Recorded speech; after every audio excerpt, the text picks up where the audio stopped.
bookaholics, welcome back to another video. Today I am bringing you a dedicated series review of the Mistborn trilogy by Brandon Sanderson. The Mistborn trilogy is an epic high fantasy that consists of the Final Empire, the Well of Ascension, and the Hero of Ages. The Mistborn trilogy is a series within Brandon Sanderson's larger extended universe of series known as the Cosmere. The Mistborn trilogy is a 3-book series, but it is also connected to a second trilogy that is also set in the same world but years later. So it is sometimes known as Mistborn Era 1, or the second series that can be known either as Mistborn Era 2 or the Wax and Wane series. In this trilogy, it is pitched as What If the Dark Lord Won. In it, we are following a group of people who have been assembled by this enigmatic man known as Kelsier, who is trying to get together a crew to bring down this tyrannical empire. We have an empire in which there used to be a hero, and then the hero was defeated, and now we are following on 1,000 years after that defeat, where we still have the villainous Lord Ruler ruling over all. It is a very oppressive and tyrannical society in which the nobility are regarded as better than everyone else, and there is very little regard shown for anyone below that status. And we have magical beings who are known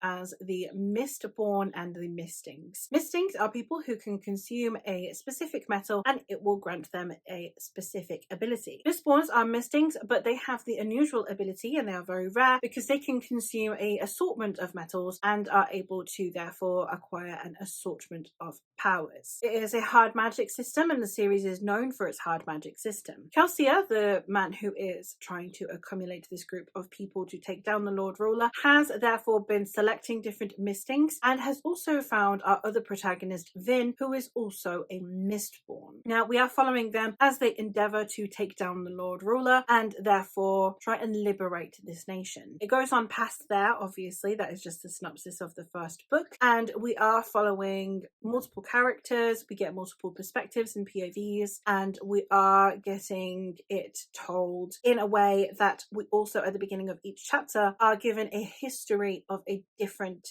character. It's done poignantly, where you are getting the historical narrative unfold in a way that still somehow aligns with the plot that is about to happen within the chapter it is prefacing. This is a series that I can very much understand why it is so well loved, and it is a very well loved series. It's very highly regarded. Again, I have no hesitation as to why, no doubts. That being said, this is not a series for me. It's not one that I dislike, it's one that I am basically ambivalent about, which is almost more depressing. I just don't have very strong feelings towards it, namely because there were just things that I felt mostly a disconnect from, not things that I disliked. Going into the plot first, I did feel a little bit catfished the first time I read this series. Because of the tagline being "What if the Dark Lord won?", I expected there to be a stakes in this about losing, the possibility of succumbing to this Dark Lord, or the Dark Lord literally winning. It turns out that the Dark Lord won 1,000 years ago. So it's not really what if the Dark Lord won anymore, and it is more just, here is a typical tyrannical society. Under that same pretext, you could use the tagline "What if the Dark Lord won?" for Eragon, where you have had Galbatorix in power for about 100 years at this point. I don't think that the tagline is an accurate depiction of the society that you are getting, because I would want that defeat to have been substantially more recent for it to feel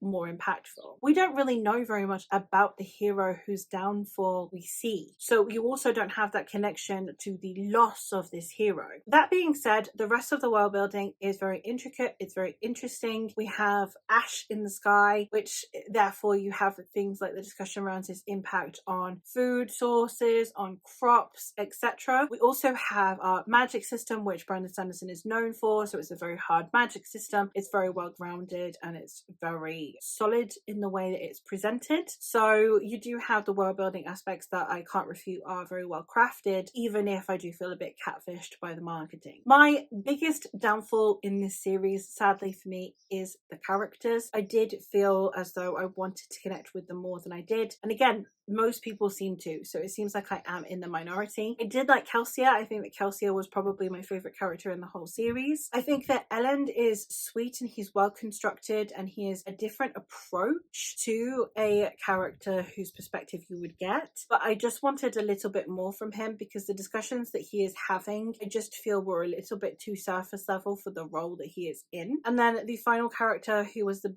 biggest disappointment for me out of all of the perspective characters, is Vin. Vin is very not like other girls. I think if you like not like other girls' perspectives, if you like Delilah Bard, for example, I think you will have a really good time with Vin. She's just not the type of character that works for me in the slightest. So I was really struggling reading her. I think that there are a lot of elements in here that are a little bit on the younger side, in the way that classic fantasy would transcend the age genres that we have boxed everything into now. I think that there is a lot about this series that does read rather young. It leans a lot into naivete. We also have tropes that we see more in YA. I think that the plot wasn't necessarily established badly. We do have some things that are a little bit too overt for me. Mainly, we do have a training montage in this series where basically you just have Vin goes, hangs out with someone, gets taught how to use this part of the magic, goes, hangs out with someone else, gets taught how to use this part of the magic, goes, hangs out with someone else, and it just gets very repetitive because it's just like magic 101. It wasn't incorporated in with any kind of subtlety for me, which I appreciate some people like, but it did just feel like, okay, we're going to Sanderson school, and that really wasn't what I wanted from the magic system. I know it's a hard magic system and it needs its definitions and its descriptions and you need to understand the parameters, but it was really heavy-handed in the way it was tackled. Another issue with the plot is that I did feel like the second book, the plot really did deteriorate for me. There were a lot of things that were put in there for either plot conveniences or plot inconveniences, like is there literally to prolong something or to disturb or disrupt something, and didn't really serve any higher purpose than that. And there were just a few things that really didn't work for me in the second book. I do think that the third book did wrap up the series in a really good way, and I think that the stakes and the way that things happened and the discussions about sovereignty, about rulership, leadership were all handled really well in the third one. I think it took us a while to get there, and I wasn't overly fussed about the first half of the third one, but I do think that it did come together really solidly at the end, and it is a very emotional ending for anyone who has an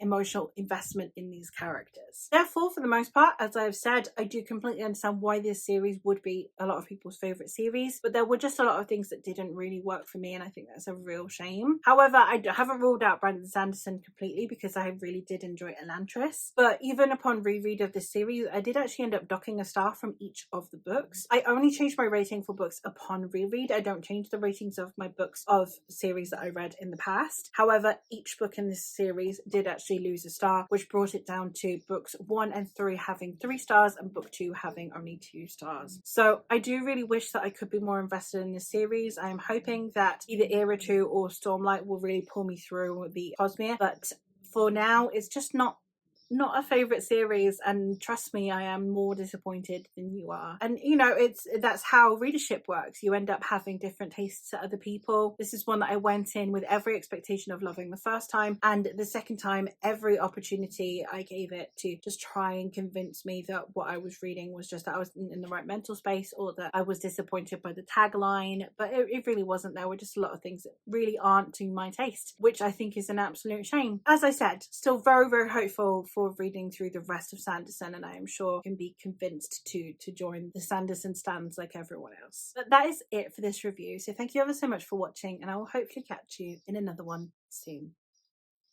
Bye!